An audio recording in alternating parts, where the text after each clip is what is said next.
प्रेरणा स्रोत के श्रोतागणों, प्रेरणा स्रोत में आपका बहुत बहुत स्वागत है। आज हम प्रेरणा स्रोत के अंतर्गत 1926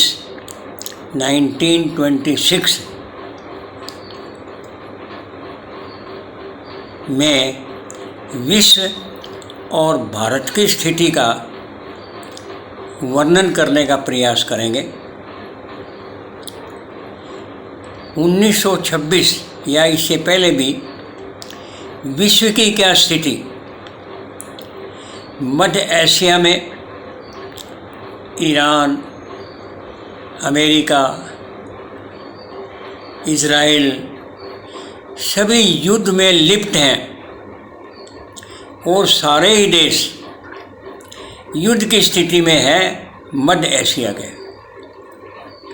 दूसरी तरफ यूक्रेन और रसिया का जो युद्ध है वो भी चल रहा है और ख़तरनाक होते जा रहे हैं। इससे सारी विश्व को ही नुकसान हो रहा है। जो देश युद्ध में लिप्त हैं उनको तो नुकसान हो ही रहा है कि युद्ध में किसी का फ़ायदा नहीं होता। हारने वाला तो हारता ही है, उसका नुकसान तो होता ही है। जीतने वाला भी हारता है। क्यों? क्योंकि उसका भी बहुत भारी नुकसान होता है। युद्ध किसी समस्या का हल नहीं है। समस्या का हल है आपस में बातचीत करके समस्याओं को सुलझाना। राजाओं का क्या बिगड़ता है?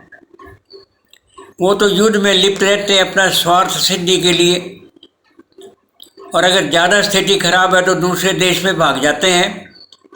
अरे मरती तो पब्लिक है, प्रजा है, लोग हैं जो युद्ध से दुखी रहते हैं।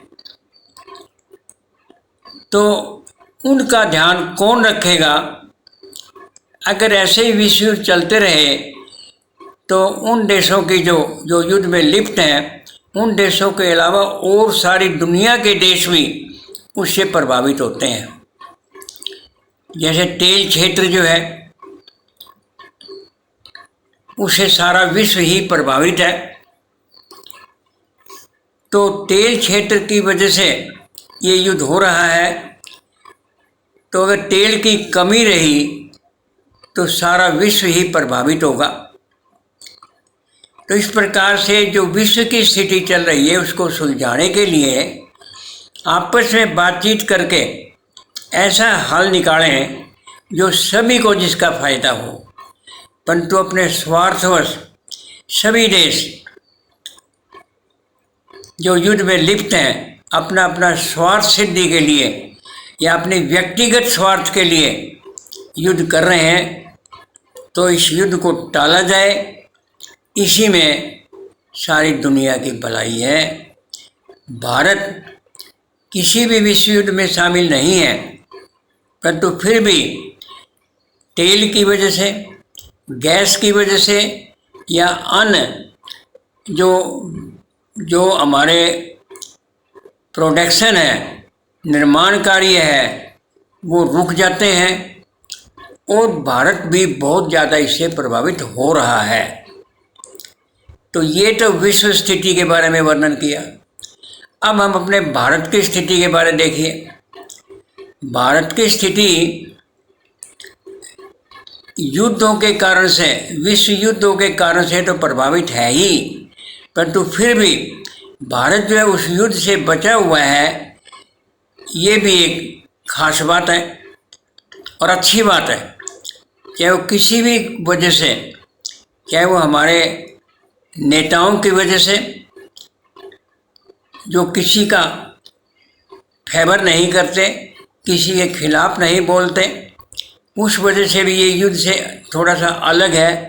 परंतु फिर भी विश्व का जो प्रभाव है, तेल क्षेत्र का, गैस क्षेत्र का, व्यापार का जो प्रभाव है वो तो भारत को प्रभावित कर ही रहा है। परंतु सबसे बड़ी मुश्किल की बात क्या है कि विश्व के कितने ही देश ऐसे हैं जो दूसरे देशों में शांति बर्दाश्त नहीं करते बांग्लादेश में क्रांति हुई, नेपाल में क्रांति हुई, उसी टाइप की क्रांति वो भारत में कराना चाहते हैं, जिससे भारत के अंदर भी शांति स्थापित ना रहे और विद्रोह होता रहे। यहाँ पर भी जैसे स्थिति अब चल रही है, वर्तमान में संसद का सेशन चल रहा है, वर्षाकालीन सदन चल रहा है, परंतु सदन में तो कोई भी विरोधी पार्टी बात करने को तैयार नहीं। जब संसद की बात होती है तो उसमें सभी बातों का जिक्र होता है, और नहीं भी होता है तो विरोधी दल खड़ा होकर के कह करके उसकी चर्चा करवाए, तो इससे इनकार कोई भी नहीं करेगा। परंतु जब संसद में चर्चा चल रही है, कोई भी बिल हो, कोई भी कानून हो, तो उस समय विरोधी दल का ये कार्य है कि वो उस चर्चा में भाग ले और उसकी बुराइयों को दर्शाए और उस बुराई को दूर करने का क्या उपाय भी बताए। परंतु विरोधी दल बजाय समीक्षा करने के, बजाय अपने विचार प्रकट करने के, वो जो है संसद के अंदर हु की आवाज़ें तो लगा करके संसद की कार्रवाई में विघ्न डालता है। ये सबसे गलत कार्य है। सड़कों पर आ करके आंदोलन करते हैं। आंदोलन करना कोई बुराई नहीं है। आंदोलन में अपनी बात को ठीक ढंग से रखना ही आंदोलन कहलाता है। पब्लिक की बात को ठीक ढंग से रखना ही आंदोलन कहलाता है। पत्थर फेंके, हूटिंग करे, विद्यार्थियों के बारे में बात करे, उसमें विद्यार्थियों कोई होता ही नहीं है, और जो शरारती तत्व हैं वो उसमें शामिल हो जाते हैं, और जो विश्व के ऐसे परिवर्तन करने वाले देश हैं वो उनको सपोर्ट करते हैं।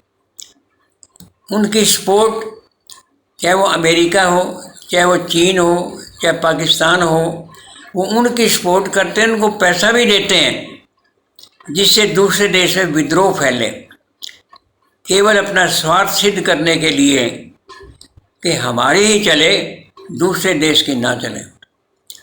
तो अगर यही हालत, क्या वो सीजेपी के आंदोलन ले लो, सीजेपी का क्या आंदोलन है भाई, शिक्षा मंत्री इस्तीफा दे। अरे नकल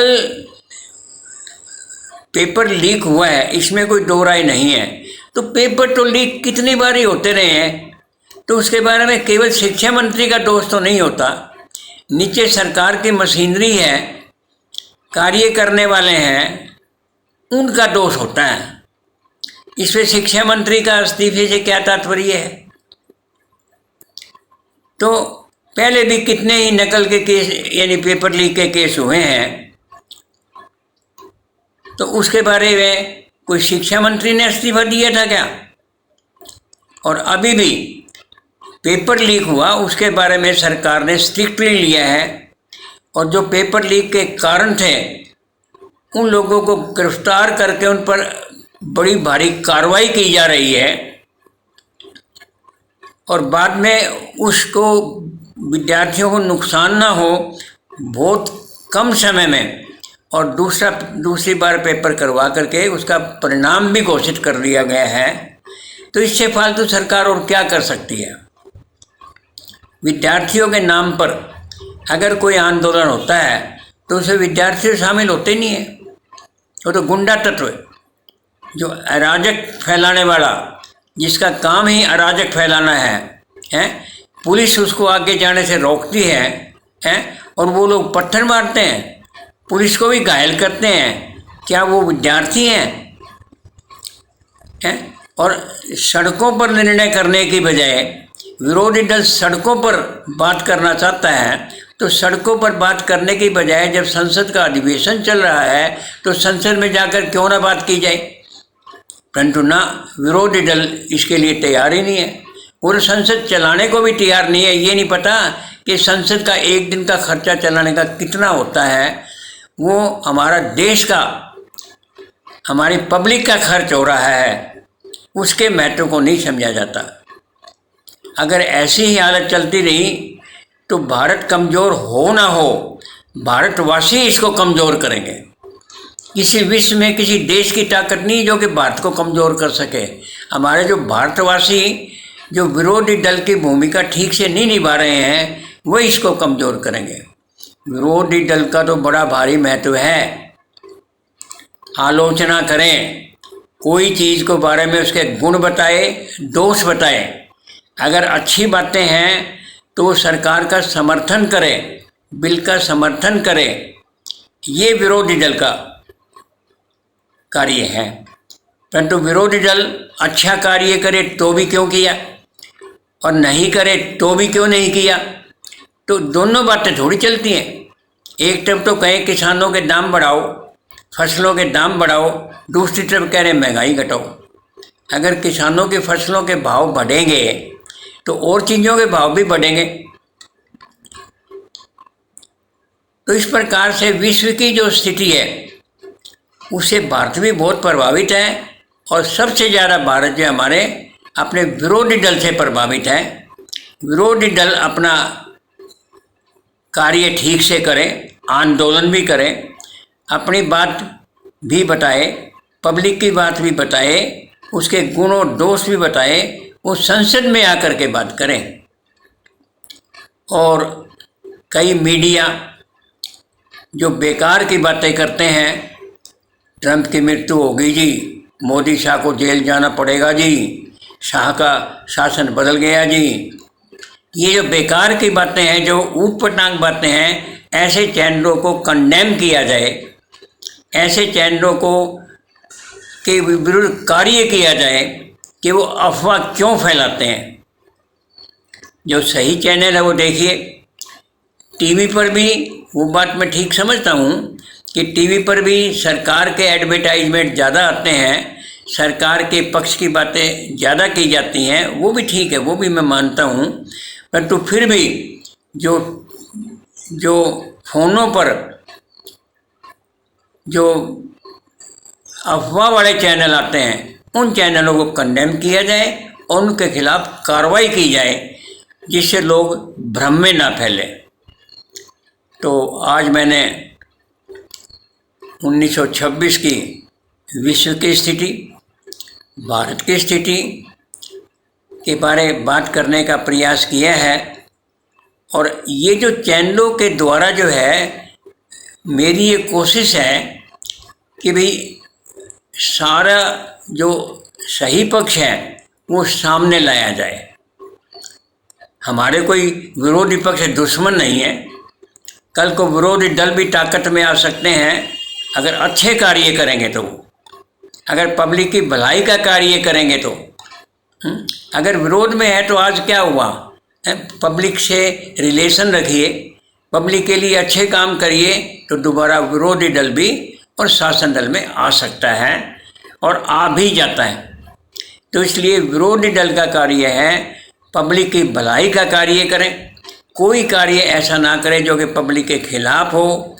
और ये जो गुंडागर्दी का, जो गैर जिम्मेदाराना जो बातें हैं, उनसे दूर रहे, ये विरोधी दल का कर्तव्य है।